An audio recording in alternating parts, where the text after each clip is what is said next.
नमस्कार, स्वागत है आपका द न्यूज पर। मैं हूं आपके साथ शेरिन। लोकसभा चुनाव के चौथे चरण में फिर दिखी है टीएमसी के कार्यकर्ताओं की गुंडागर्दी। जी हां, आपके लिए बता दें कि भारतीय जनता पार्टी के नेता दिलीप घोष की गाड़ी के ऊपर जो है वो यानी गाड़ी पे एक तरफ पत्थरबाजी की गई है, तो वहीं दूसरी तरफ दिलीप घोष के यानी कि कार्यकर्ताओं ने जो है वो दिलीप घोष के साथ की है गुंडागर्दी।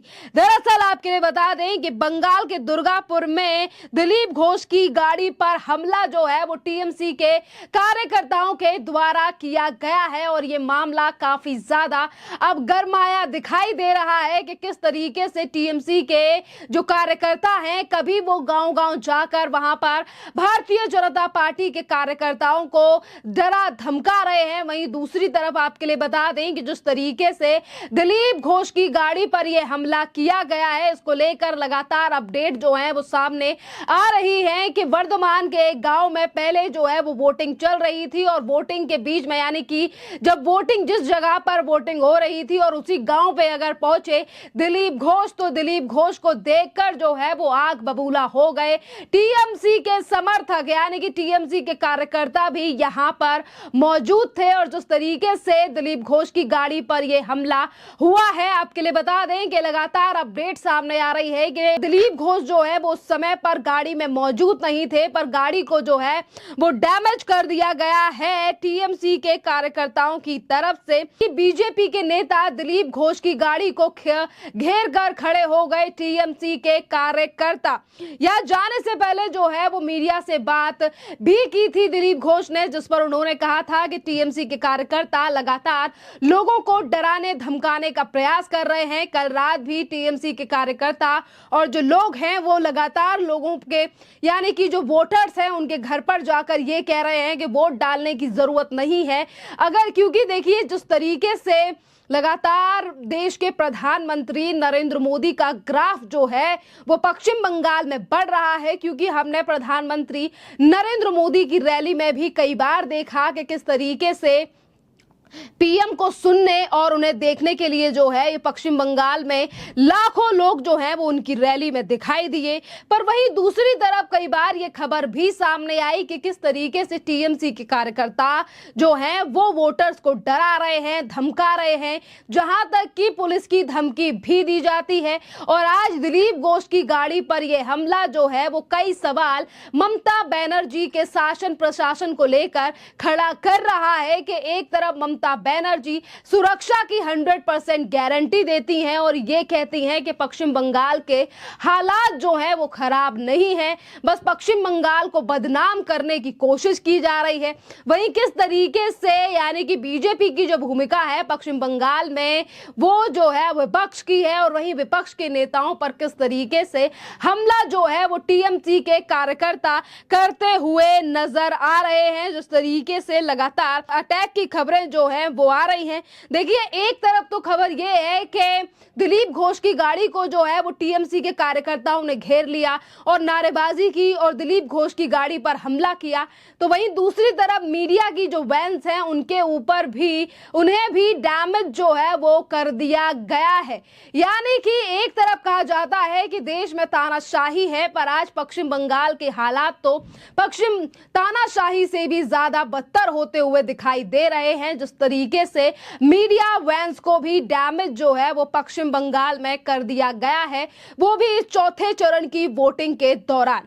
बात अगर हम दिलीप घोष की करें तो देखिए दिलीप घोष आज जब वो गांव पहुंचे हैं तो उससे पहले ही उन्होंने एक न्यूज चैनल से बात करते हुए सीधे तौर पर कहा है कि ममता बनर्जी की गुंडागर्दी आज उसी तरीके से पश्चिम बंगाल में चल रही है जिस तरीके से सीपीआईएम की पहले चलती थी, यानी कि कम्युनिस्ट जिस तरीके से अपना शासन चलाते थे वैसे ही ममता बनर्जी भी पश्चिम बंगाल में वही चीजें कर रही हैं।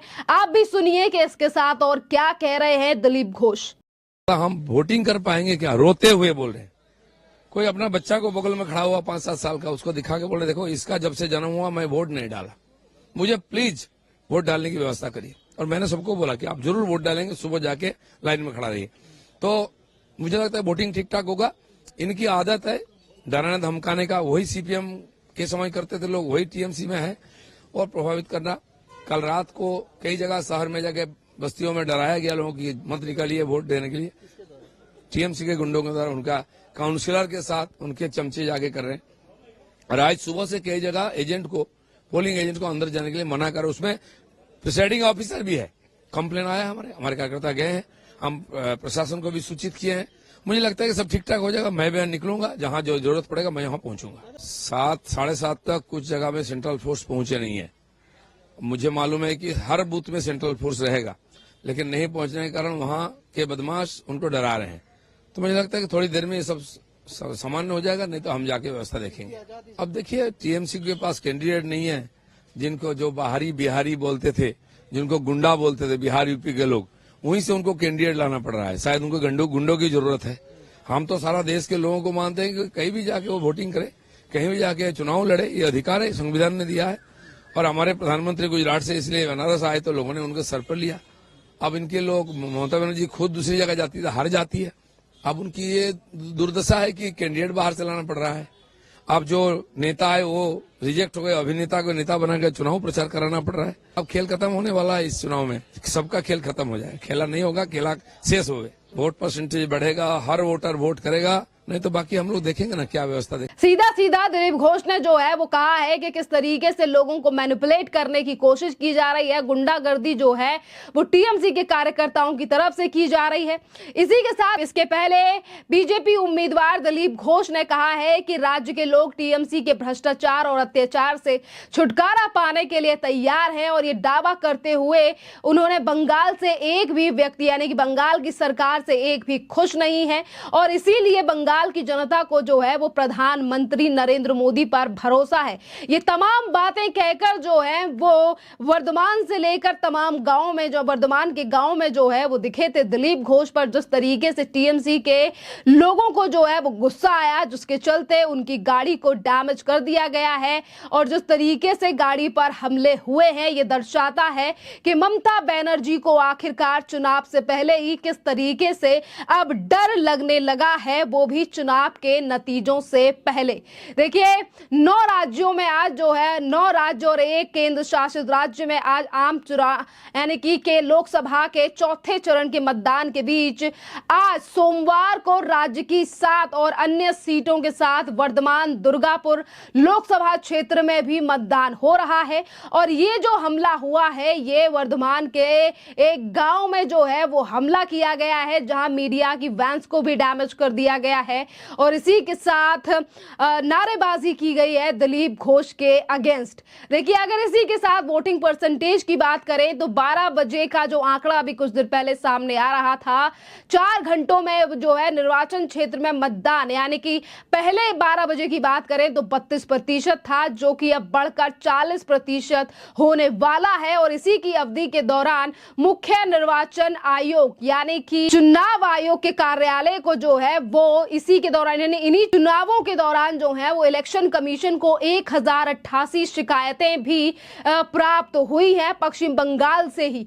और आपके लिए बता दें कि सीपीआईएम ने सबसे अधिक 72 शिकायतें जो है वो पश्चिम बंगाल में हो रहे वोटिंग के दौरान दर्ज की हैं। और उसके बाद कांग्रेस ने 70 ऐसी शिकायतें दर्ज की हैं, जो कि इस समय पर वोटिंग के दौरान हर जगह पर पश्चिम बंगाल में दिखाई दी हैं। और इसी के साथ भारतीय जनता पार्टी ने जो है वो 6 शिकायत दर्ज की हैं। बात अगर तृणमूल कांग्रेस की करें, जो खुद ही शासन और सत्ता चला रहे हैं, उनकी तरफ से सिर्फ एक ही शिकायत जो है वो इन चुनावों के दौरान दर्ज की गई है इलेक्शन कमीशन में। पर एक ही चीज को लेकर कंप्लेंट करने वाली टीएमसी और ममता बनर्जी का शासन, जिस तरीके से मीडिया वैन्स पर हमला किया जा रहा है। और इससे पहले भी भारतीय जनता पार्टी के आईटी सेल के हेड अमित मालविया ने भी एक वीडियो पोस्ट करते हुए ममता बनर्जी सरकार पे कई आरोप लगाए थे। जिस तरीके से ममता बनर्जी की पुलिस और कार्यकर्ता भारतीय जनता पार्टी के कार्यकर्ताओं के घर में घुसकर उनके सामान के साथ तोड़फोड़ कर रहे थे। यानी कि आज ये हालात हैं उस पश्चिम बंगाल के, जिस पश्चिम बंगाल को लेकर ममता बनर्जी ये कहती हैं कि ये तो हमारा सोनार बंगला है, जिसे बदनाम करने का प्रयास भारतीय जनता पार्टी करती है। पर आज तस्वीरें और वीडियो पश्चिम बंगाल साल से जो आ रही हैं चुनाव के दौरान, वो आज देश की जनता के सामने है। खैर, इस पूरे मामले पर आप लोगों की जो भी राय हो, आप भी हमें कमेंट कर जरूर बताइए। धन्यवाद।